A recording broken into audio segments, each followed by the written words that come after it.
Hey everyone. Guess what? We're here with another band. We're here with it's Eric and Brian, am I right? Right, From Hiroe. right. You got it, man. I said it right. Yeah. They are a fantastic band from Pennsylvania Yes, that sir. their newest album, Wield, I almost said weird. Um, Wield will be coming out June 20th on Pelagic Records with our friend Mario, who produced it. Uh, Check it out. It's a great album. I'm just going to jump into it. I'm literally like going through trying to find something to critique about the album today. Okay. I'm like, there's got to be something bad here. And frankly, it flows so great, like from beginning to end. And the way it ends, I'm just like, oh, it's like this culmination, like that the Right. answer. I finally got it. Okay, we're done. Thank you. Yeah, Yeah, appreciate that. Thank you. Yeah, no, Mario, that's a lot of Mario's handiwork, right? Like, we went in, we were pretty prepared with that stuff, but Mario certainly helped shape everything, like during that time and like, even after the fact. So a lot of post-production stuff. So hats off to Mario, you know? yeah. He's got a really, I think, a really unique ear and like vision when he goes into something. Oh, absolutely. Yeah. What he's done with Spotlights has been, um, you know, spectacular. And of course, it's not all him. You've got, Sarah and Chris in there too. But Right, right, right. Yeah, yeah. man, the sounds like they create, it's absolutely mind blowing. I can't wait for the next like Spotlights album. Oh no, they're amazing. The amount of like heaviness and sound that come out of like three people, it's like mind blowing. Yeah, Um, remember listening to that last record where like the saxophone kind of comes in. I'm like, whoa, what was that? You know? yeah, Yeah, they do an amazing job. There's this one song, Sunset Burial, the way it like ends is just like so heavy. Like, I don't know, yeah, man. Anytime Mario comes out with something like I never know what to expect, but I know it's gonna be good, you know. yeah. But yeah, I've known him forever now. And pretty much anything I record at this point, he has to have a hand in it. Like I don't really trust anyone else at this point. It's just like I don't know if it's just like that friendship kind of thing or like producer musician relationship. But yeah, I mean I've known him for the better part of like 20 years at this point. So like pretty much everything I do musically, like I have to call him up and say like, hey, I have something. Can you like help me out here? You know, and he'll jump in. So Yeah, that's super cool. Well, I would say it's probably a mix of those relationships, right? That right. friendship and, the trust of that, that trusted ear where you're like, okay, I know he's not gonna like veer me way off course. No, no, And no, no, right. Yeah, like he always has like the best our best he has our best interest in mind, you know what I mean? So yeah, he always comes through with something really awesome for us. So for sure. So when you started writing, sounds like did you write like this and the next thing like right yeah, together? And yeah, pretty much. So we the last record we brought, we did like a couple runs with that, and then for the better part of like a year and a half, went through like the whole like writing period. And we actually came out with like I want to say like 80 plus minutes worth of material. A lot of bands go in and like record like one record, like 40 minutes, maybe even less than that. And it was yeah, kind of insane. We did like we pretty much did two records, which was an insane ask of any band, but we pulled it off. I remember I called Mario up and I was like, hey man, I got like a lot of material. He's like, oh, well, what's like the runtime? And I told him, he's like, what? And he was like, well, how long are we gonna go for? And I said like 10 days like straight. And yeah, it was pretty amazing. We all just kind of packed in for 10 days and just like belted this thing out. And it was a really awesome experience. I'm sure Brian can attest to some of that.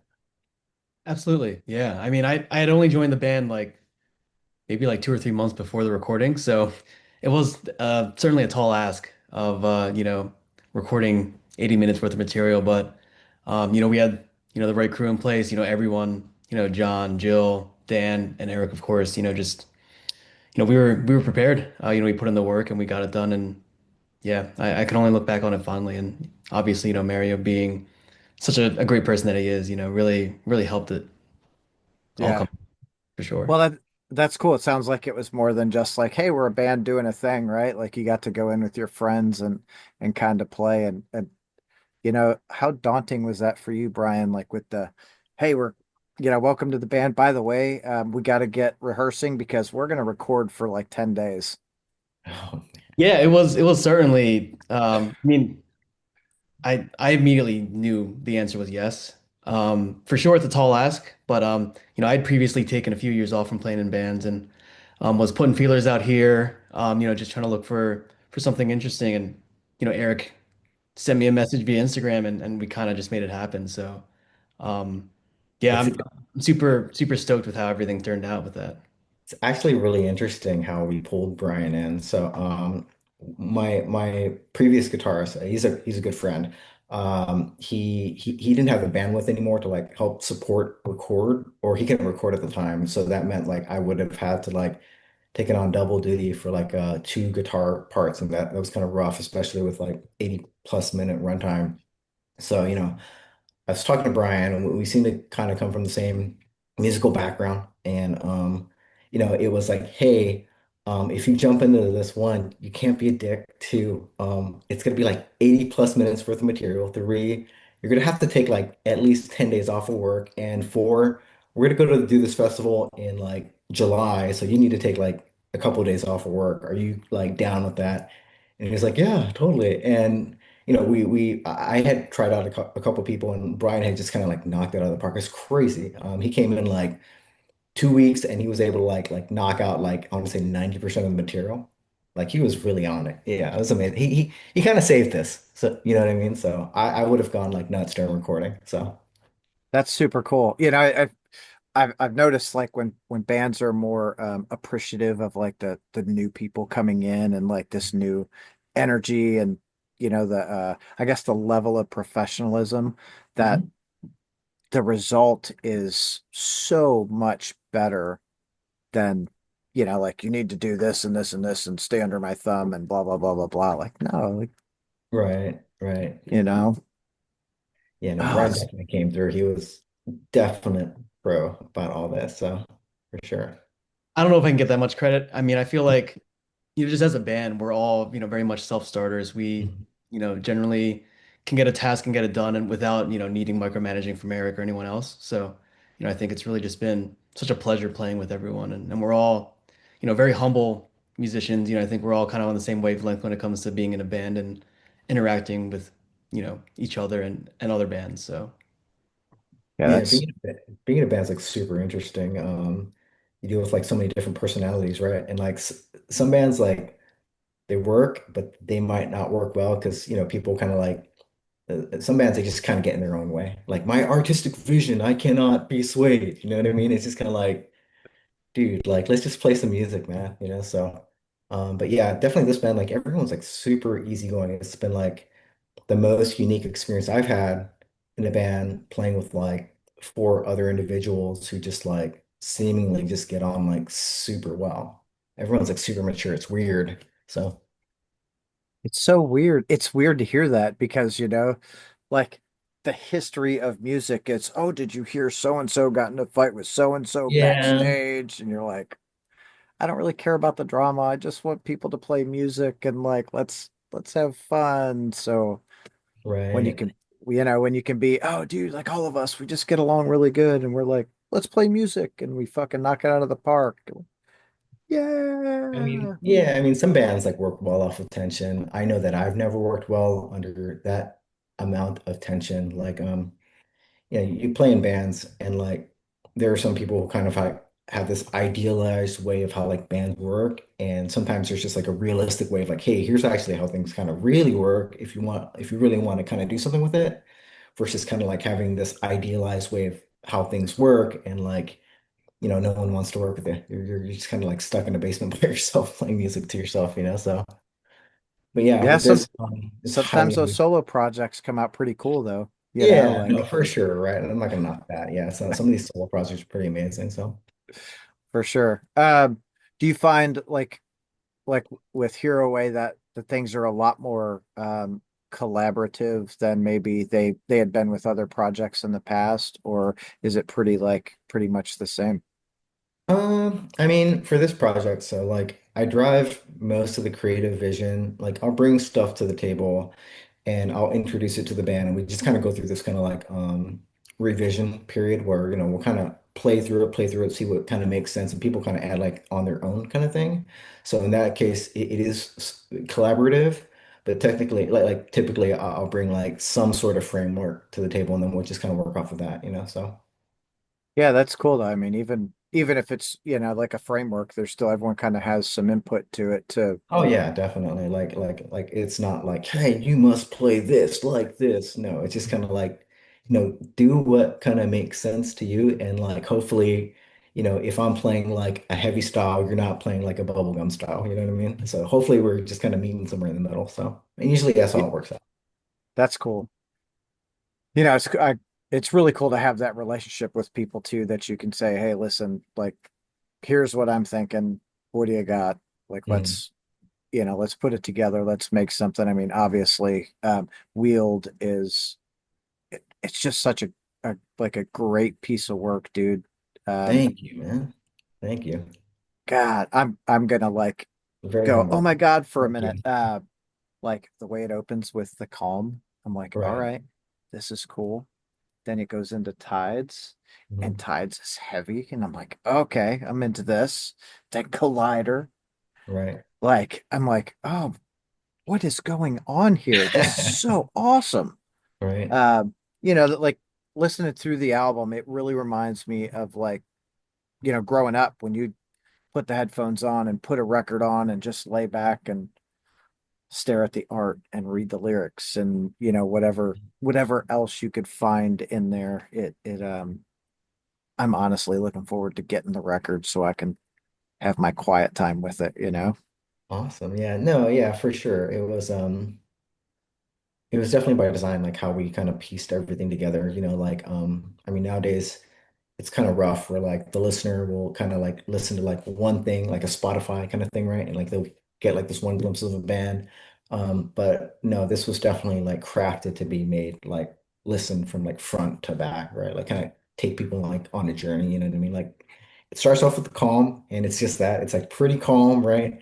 And then we go into like kind of smacking the listener in the face with like something with tides, and just kind of start veering in like other different directions. Just yeah, wanting to take the listener on a journey.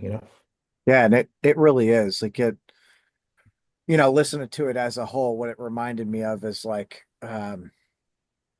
calm is like I'm a newborn, nothing really Mhm. matters. I don't really care. And you're just kind of growing up through it, Right, right, right? right. And then I've been waiting for you all my life is like that, the culmination of I've been through all this bullshit to like make it here. Right, This is what life is. Like, man, right, it's you know, right. Yeah, it yeah, is for sure. I like the way that it's crafted as not, of course, songs, but an entire art piece. You know, Yeah, yeah, it's like an definitely. an art that a lot of music is really missing right now.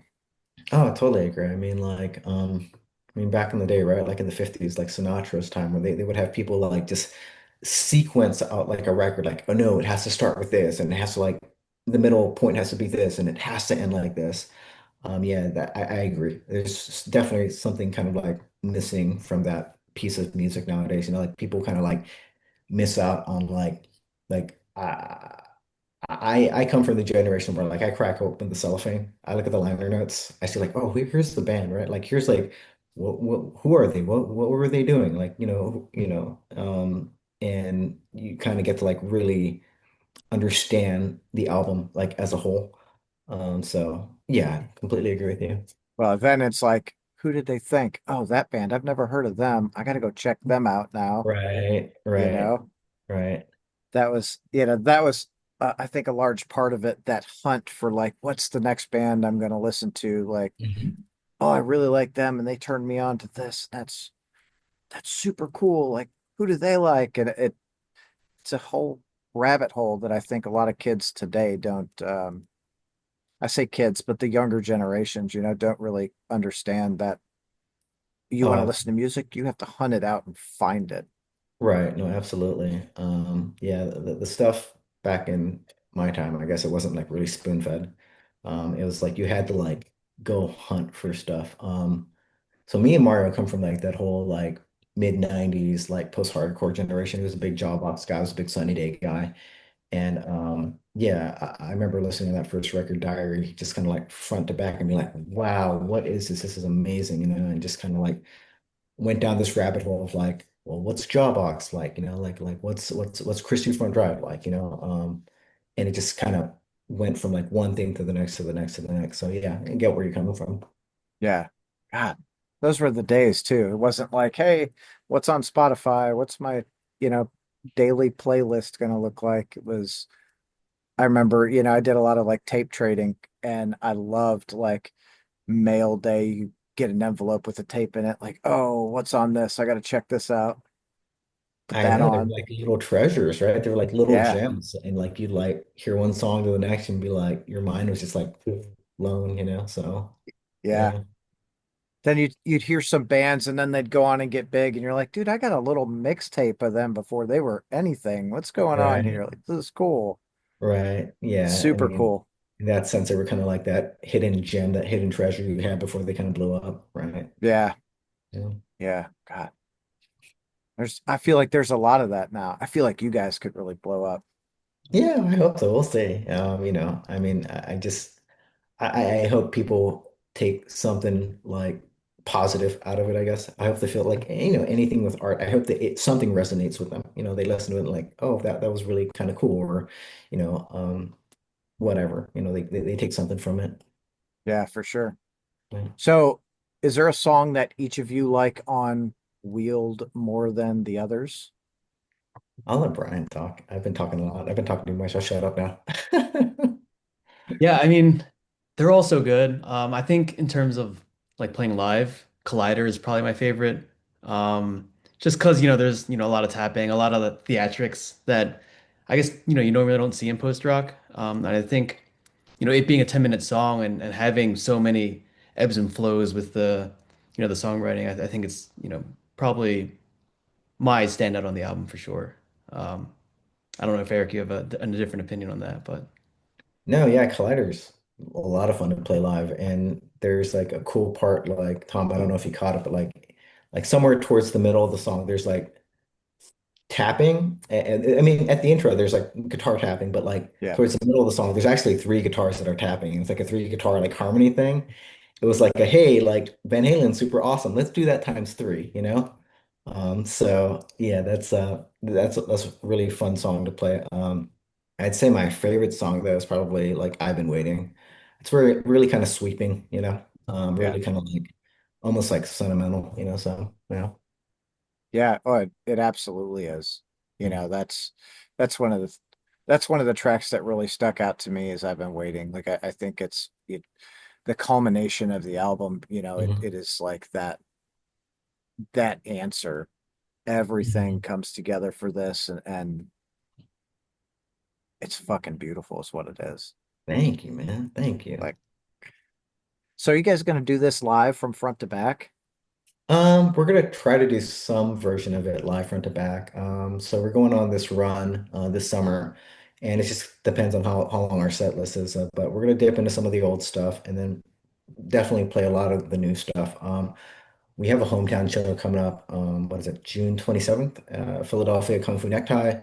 We're gonna be playing some of the old stuff, but we're gonna try to cram in the entire record from front to back at that show. And we'll see how it goes. That's super cool. Where are you guys going this summer? We are hitting up Baltimore, playing at a place called Monument City Brewing. We're playing in DC at a place called The Pocket. We're playing in Brooklyn at Gold Sounds. Boston, we're playing at Deep Cuts. Lancaster, where we're playing, not Lancaster, I'm sorry, Harrisburg, we're playing at a place called JB Love Drafts. Columbia, PA, we're playing at a place called the SRCC. Philly, we're playing hometown Kung Fu Necktie. And Pittsburgh, we're playing at a place called Ormsby, and then we're closing off the run in Indianapolis at a place called Black Circle. We're gonna be Oh, playing. Yeah, that's a great place. yes. We're gonna be part of the post fest, I guess, festivities. We're gonna be open the pre-show to the opening night, whatever, if you will. So And like then Wednesday, is that Wednesday night you plan? yeah, it's Wednesday. And then we're gonna hang out for the rest of the fest. They do a really good job. We played there last year, and that was like hands down, like probably probably the best experience I've ever had as a musician playing involved in any promoter thing, you know. They do an amazing job. That's It's awesome. it's an incredible fest. I'm actually really excited for Post Fest. There are so many just fantastic bands on there that Right, I'm looking forward to seeing. I'm super stoked that you guys are going to be maybe not during the festival, but like that opening for it. So I'll be sure to get right, up there a day early for it. right. Yeah, Um, yeah, definitely.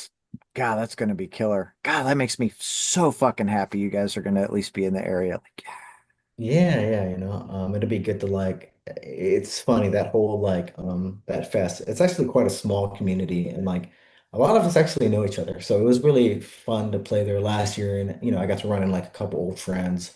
A couple bands that like listened to us that I hadn't heard before. They came up to us, introduced themselves to us. It was really nice and you know, became kind of friends afterwards. It was a nice, like cool, like definitely a small like but tight community, you know, and then Nason and Derek, they just do like an incredible job of putting together like these incredible bills. Like last year's bill was just like stacked. It was, I'd never seen anything like that. It was just like heavyweight upon heavyweight upon heavyweight bands. And it's like, wow, like just to be a part of that was like such an honor. So, for sure. Yeah, like and they both do it.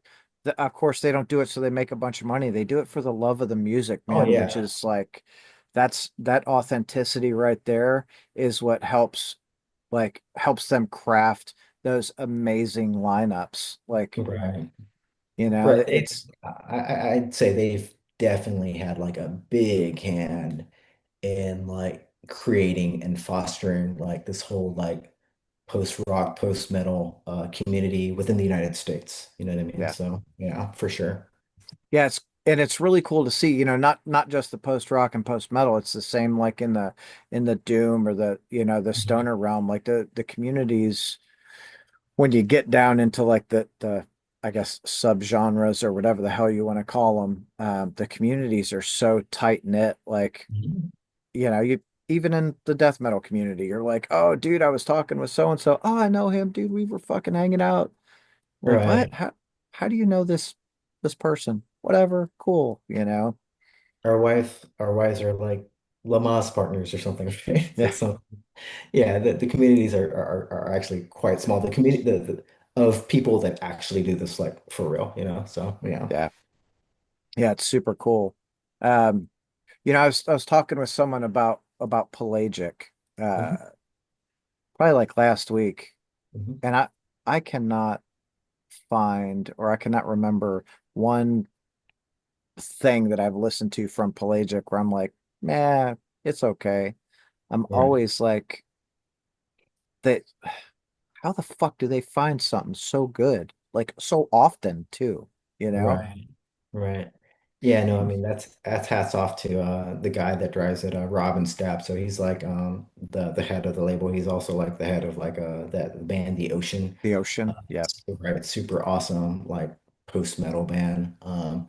But yeah, I mean, he just finds like talent. Like I don't know how he does it. And he's got like this huge stable of like bands, you know. And actually a lot of a decent amount of the bands are actually some of our friends. So but yeah, for sure, like that whole crew, that whole label, they just a massive amount of talent. Yeah. Yeah, Yeah. it's absolutely impressive. It's like what I look at Pelagic as like the albums from, the 80s and 90s when you were like, oh, Discord, like I know if I'm going to listen to Discord, it's going to be great. It's all going to be like this. You're right. It wasn't all branched out. I mean, and don't get me wrong, I like having labels that put out a bunch of different stuff, but man, I love labels where you can just say, not a bad fucking record on there. Yeah, no, for sure. I mean, I'd compare them to someone like the sub pop of like kind of like this kind of subgenre. You know what I mean? They're very good. So yeah. Absolutely. So I know since you guys are on Pelagic, we're doing some vinyl. Hmm. So we've got to talk about the variants. Right, So right. what do you guys got? So we've got a collider variant. I think that's like white and like a black kind of like oblong shape type of design, whatever. Kind of cool. Then there's like a clear version, and then a black version. Then there's a black version, your standard version, and there's something called the subscriber version where it's like gold. And that one's impressive. That's one I want. And they actually sold out of that. So that's like all like gone at this point. So I'm kind of bummed. But yeah, we've got four variants. So That's super cool. Yeah, God, that the subscriber ones are always, I'm like, man, that's the one I want. Damn, it's gone. right, they're super impressive. Yeah, they Yeah, do a every really good time. job. Like, and that's all Pelagic too. They come up with the vinyl designs and stuff like that. So yeah, hats off to them, their design crew. Do they help you guys through like the whole packaging for the album and all Oh that? yeah, yeah, for sure. Like we'll present them with like, some artwork and we'll get some guidance on like, how to like adjust this or just to make sure that manufacturing comes out like looking good. They take a lot of care into like their packaging. Like if you look at like their vinyl catalog, like everything's like a piece of art. I'm really Yeah, stoked about this record because this is the first time where I've had like something kind of fancy done. The cover there's gold in it, and Robin the head he was just like, yeah, why don't we make it like kind of like sparkle? Let's add in some gold like a little foil here. I'm like, oh dude, that'd be so awesome. So we went for it, and he sent me a video the other day, and it looked like really like impressive. So really stoked how it that's came. yeah, that's pretty cool. That's super cool. That Right. I think that's one thing. So I was turned on to Pelagic with the ocean, and I started looking at their packaging, and I've always been so impressed with their packaging. Good on them for like taking, paying it like brain fart, blah, um, that attention to detail with each package. They don't leave anything out for anyone. No, yeah, they definitely take a lot of like, love and care with like every package that they put out. I mean, I've seen like some of the ocean stuff and it's just kind of like, wow, this is pretty top tier packaging. Like I wouldn't expect this from like an independent. I would certainly expect this from like one of the big like, mainstream level labels, but like no, they really go for it, and like hats off to them. And that's probably like part of their secret to success. You know what I mean? Like really Yeah, always like swinging for the fences, with every single little detail. So yeah. yeah. I don't think a major would do that. They'd be like, how can we save money here when Yeah, right. They would like, let's maybe cut back here, you know what I mean? For sure. Yeah. for sure. So, in the last 10 years, what album or albums have like jumped out at both of you? And let's start with Brian this time because you're not talking, buddy. Um, like have jumped out that you're like, man, this album just start to, front to back has been fantastic. 10 years. Oh man. Oh, we could go 50 if you want. Yeah, I mean, if we're gonna stay in the same lane, I think Oceanic by ISIS, I think was like one of the first albums that really kind of just blew my mind in terms of like the post-metal world. I think me and Eric kind of share a love for ISIS and anything Aaron Turner does really. I think, he can't do any wrong. But yeah, I think Oceanic by ISIS is definitely a top five album for me, easily. It's a fantastic album. Man, dude, I love it. Who doesn't love ISIS? Yeah, they're incredible, Yeah. right? I mean, the stuff he did even after the fact that the Sumac stuff has just been like amazing. Love it. Absolutely love it. Okay, your turn, Eric. Oh man, I can rattle off some records, man. Let's go. All right, for sure, Isis Oceanic, Isis Panopticon, the Ocean's Holocene, Spotlights, titles, Psalm's last record was incredible. Anything out of the Rosetta catalog, um, Death Heaven's Sunbather. I mean, there's been a lot of like good music coming out of the underground for sure. You know what I mean? Like a lot of the independent stuff. Cult of Luna, there was this one record called Mariner that absolutely blew my mind. There was this one singer out of New York. Her name is Julie Christmas. I hadn't heard of her before, but she actually plays with some of my friends, Lamakia and Christian And Spotlights. Chris, They yeah. have like they have like their own thing, and I heard that, and that shit was just like mind blowing. She's just incredible. She's a very unhinged singer, but it's amazing. So definitely recommend Cult of Luna's Mariner. Absolutely incredible. Rock and roll. I have to check that out. All Like right. honestly, I never really dug into Cult of Luna a whole lot. Not that Oh I've man. not If liked you or liked or whatever. if you like ISIS, I really think you'd like Cult of Luna. I try to turn everyone on to Cult of Luna. Like I kind of ignore them for like the longest time. People are like, oh, they're just kind of like ISIS-ish, you know? And I was just like, if I want to listen to ISIS, I'll listen to ISIS. And then I heard them, I'm like, yeah, it's kind of ISIS-ish, but they're kind of their own thing. And they're quite good. They're not quite good. They're amazing. And I remember just kind of like YouTubing their live show. If you see their live show, like the European like bands, like they do it up. Like holy, like their light shows is incredible. Yeah, So I went in blind to see Coda Luna. They played with Emma Ruth Rundle and Intronaut in mhm. New York, and I think they pulled out two drummers for this, and they were just mind blowing. Right. Yeah, they were sick. And Magnus from Coda Luna mastered this album too, which is a Oh cool. yeah. Hats off to Magnus. Thank you, Magnus, for mastering this record because we love you and Cult of Luna as well. Full circle. There we go. That's awesome. It's super cool when you get to like work with people that you really appreciate the work that they've done in the past, whether you planned on working with them then or not. It's like, Mhm. man, cool. Right. Yeah, That I last, didn't. go I'm ahead. sorry. Sorry.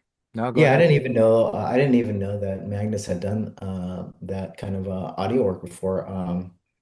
When I was talking to some folks about like recording this record and where we would record it, I had actually talked to Kurt Ballou out of God City, and talked to him about like, hey, what does he offer? Does he offer mastering services, whatever? And he's like, he doesn't master, but he had recommended Magnus, and I'm like, oh wait, I know him. He plays in Cult of Luna.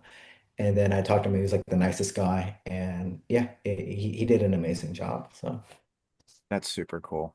I'm super glad that you mentioned that last Psalm album mhm. because, oh my fucking God, that's such a good album.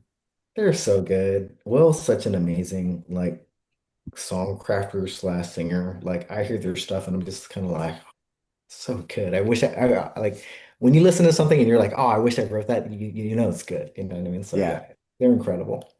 Yeah. So you saying that reminds me of like the when Bob Dylan was asked about Jimi Hendrix Mhm. covering his tunes, and he was like, I wrote them, but I wrote them for Jimmy. Like I'm like, ah, that's fucking cool. Right, for sure. Ah, man, I want Psalm to come back through now. I think they're doing a European run. We were in talks to doing something with them in the fall sometime. I don't know. We'll see what it shakes out. It just kind of depends on their schedule. But yeah, I think I'm they have to do a run. They just put out like this record, so I'm confident they're gonna do something. Yeah, they were just here a few months ago, Mhm. probably right before the release of the album. Mhm. Now they're out. Yeah, dude, psh, you guys are gonna do something together. Totally want to Yeah, I think bring so. you guys to Louisville or Lexington. Like, Yeah, we'll see. We'll see. But yeah, no, yeah, they're definitely doing something. They just announced that they're doing a run, I think in Europe with a Slow Crush. So that should yeah, be cool. Right. yeah, that'll be fun. Good for you, European folk, but come on I know, back to right? the States. Let's do this. I know they get like all the good runs, they get all the good shows. Well, not all of them. We get a lot of damn good shows. Yeah, that's true. So if you guys could tour with like anyone, who would that anyone be?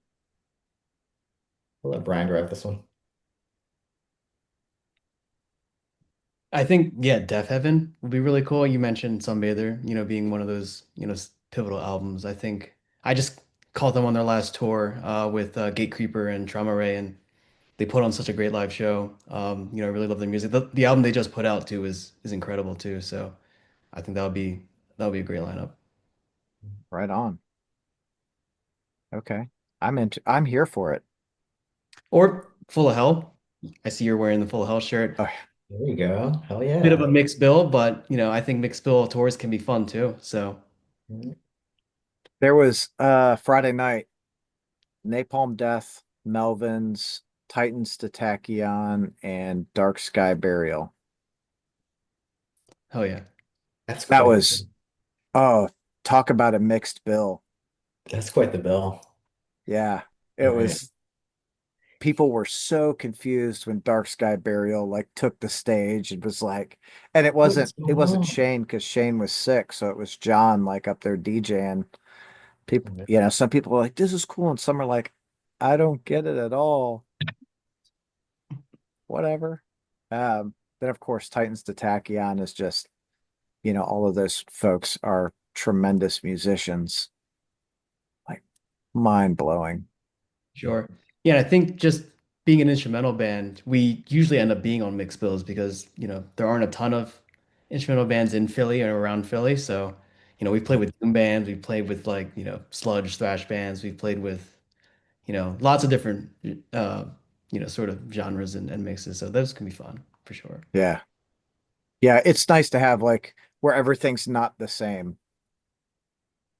Because then at the end of the night, you're like, is this still the first band? What's going on here? Like, you got to mix it up. Brian, what's been your like favorite show you've ever been to that where you just walked in and weren't expecting anything and it blew your mind?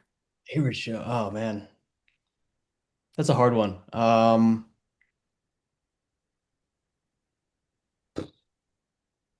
I might need some time to think about that. I go to a lot of shows, a lot. So, one that I didn't expect, it may have been that Cold Luna show that I mentioned before, because I really went for Intronaut and Emma Ruth Rundle, and I had heard of Cult of Luna, but I didn't really know what to expect. When I saw they pulled out two drum sets, I was like, okay, I think something cool is about to happen, and it really did kind of blow my mind seeing them live.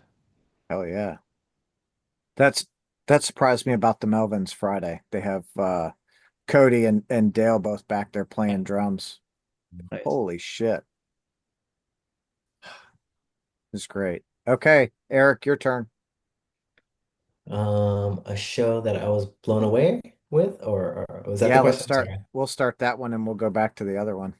Um, I mean, definitely probably the ocean. When we had just gotten signed, we got invited out to like one of their shows when they came through to Philly. And I had heard them before, but I didn't like really like dive into their catalog. And then I saw them and they were just like incredible. Like they throw on like hands down one of the best live shows I've ever seen. Like they do an incredible job. They're like super tight. And I remember talking to them afterwards. They're saying like, "Oh, that was kind of a rough show." And when a band first comes out, like their first couple shows will be kind of rough, and then they'll kind of get in the swing of things. And I was like, I don't know what you're talking about, man. That was insane. That was so impressive. You know what I mean? So I'd say the ocean. Yeah, definitely in the last couple of years where I've been absolutely blown away by a live show. As far as touring with some bands, I mean, like, yeah, I'd love to go out and do something with the ocean. Something with Spotlights would be rad. Something with Som would be rad. Um, yeah, any of those bands. How about a Spotlights Som Hiroe bill?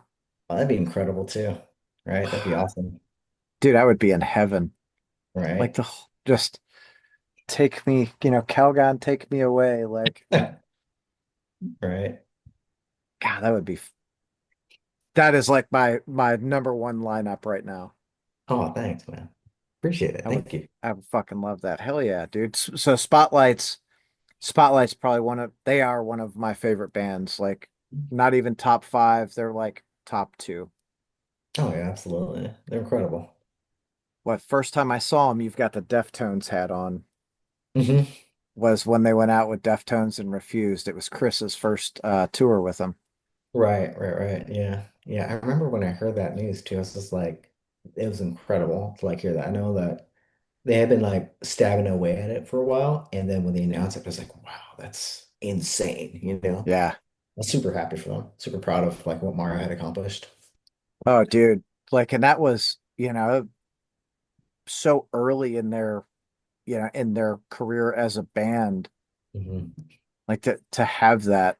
I remember from the fucking first note they hit. I mean, we were at dude, I remember it like it was yesterday. Freedom Hill Amphitheater in Sterling Heights, Michigan.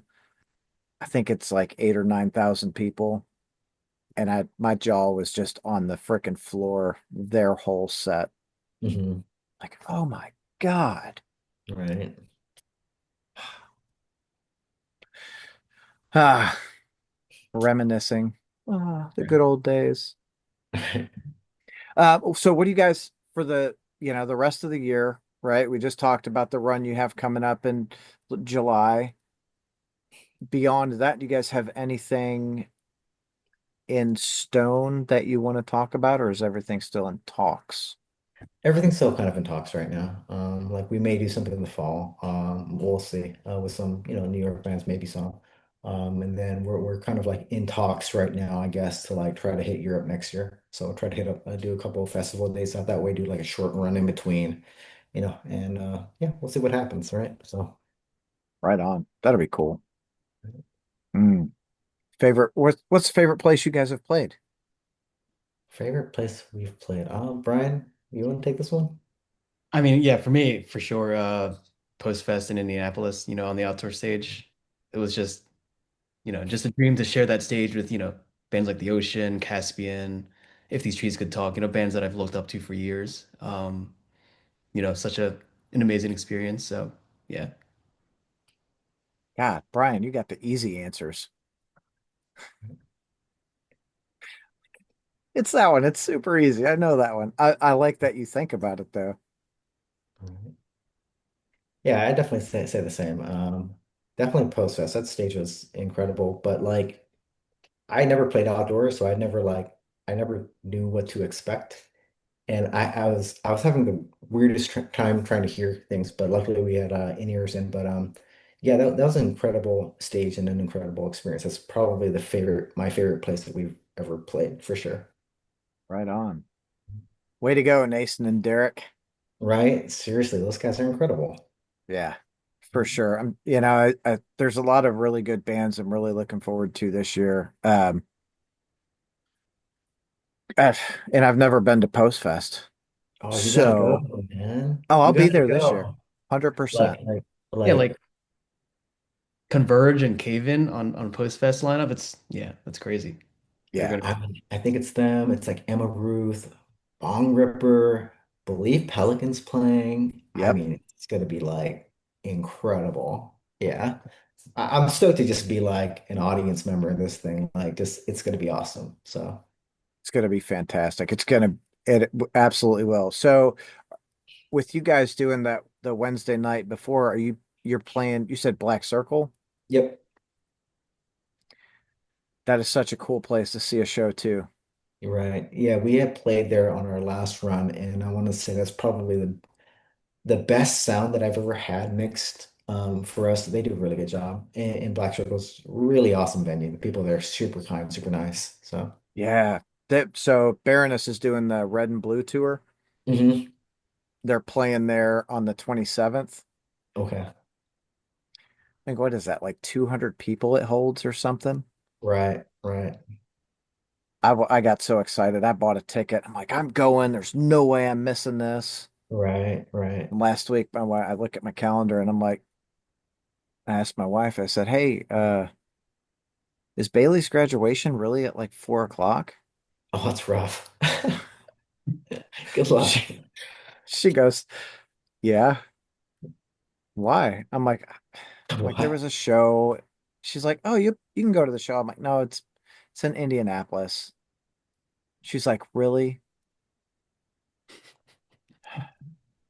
No, because I'm not missing her graduation.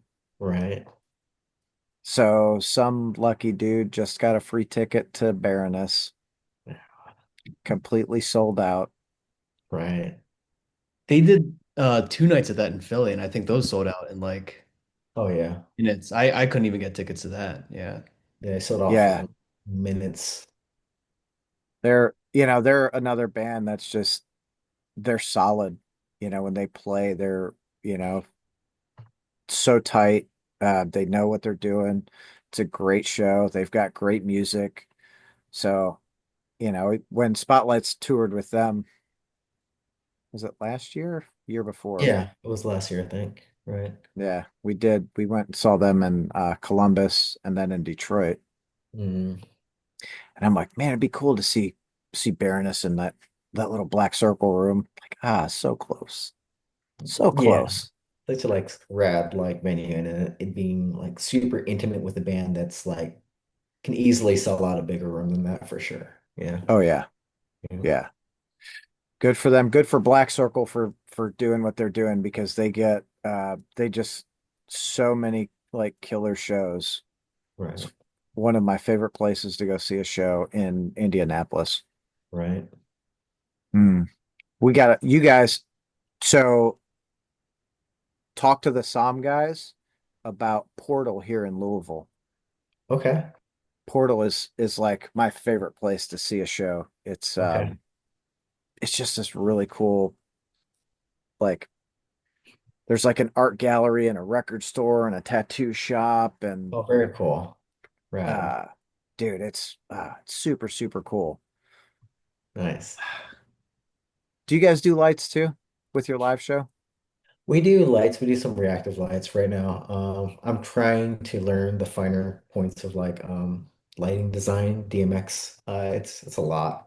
But right now we do lights. And they're just like these little reactive tube LED lights. They respond to like the sound and stuff like that. So it's cool. Cool. Yeah. That's those lights, man. They I add think something to that live show. I think so. Like, people can come out and see like a rock show, or they can have like even more of an experience. And I certainly try to like, I pride myself in trying to offer that. So, mhm. Yeah. That was something really cool about like the Psalm show because they do, of course, the lights also. And Mhm. to like, I'm a big crowd watcher. I Mhm. if I'm there enjoying a band, I want other people to enjoy it too. And I got to turn around and see some people's faces and literally see them go, wow. I know, right? I'm Yeah. like, yes. How do we make more of that happen? Just more wow all the time. Right. Are you guys going to do any? I have a bunch of random questions. Yeah. Are you going to do anything with like your test presses? I don't know yet. I haven't heard anything about that. Maybe. I just will wait to hear from what the head of the label says, Robin, what he says. So, right. Okay, It'd be just just cool to offer something up. Yeah. So we'll for see. sure. Yeah, Right. for some of your like some of the big supporters for you, I think it'd be really cool for them Yeah, for sure. to get those, maybe just one or two test presses, like, hey, cool, we're gonna sign these and Right. whatever. Right. That'd be super, super cool. Okay. Um, I'm sorry. I gotta go. I got things to Yeah, do. So let me say thank you both, Brian, Eric. I greatly appreciate the time that you've allowed me today to sit here and I feel like I talked a lot. Um, but I all appreciate the time that you've given me today because it is the most precious commodity that we all have. for sure. Thank you so much, Tom. Really appreciate you guys having this on. Thank you so much. Hell yeah. You guys go and have a great night. You too. Talk to you, Tom. Thanks. See ya. Bye.